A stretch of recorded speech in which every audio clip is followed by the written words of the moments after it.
Hüseynin əzasının nəticəsi ərbəyin olur ki, cəmaat deyir ki, bir-birinin üçün necə fikirləşirlər ki, necə qurban olaq. Neçə evdə danışmışam, elə məni ağladıb bu şey, çox ağlamışam. Bir nəfər danışır, deyir ki, oturmuşdum su içməyə, dincimi almağa, oturmuşam deyir, isti havada. Görüm bir nəfər gəlib dayanıb başımın üstündə, mən də əlimdə su, telefonum əlimdə. Görürəm ki, elə dayanıb düz belə qarşımda. Başımı qaldırdım, ay qardaşım, nə lazımdır sənə, niyə belə dayanmışsan?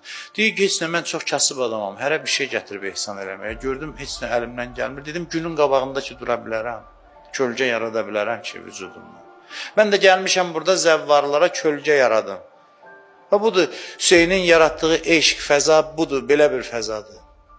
Əzadarlıqdan sonra münasibətlər belə olmalıdır. Allahla münasibəti düzələn cəmiyyət belə olur.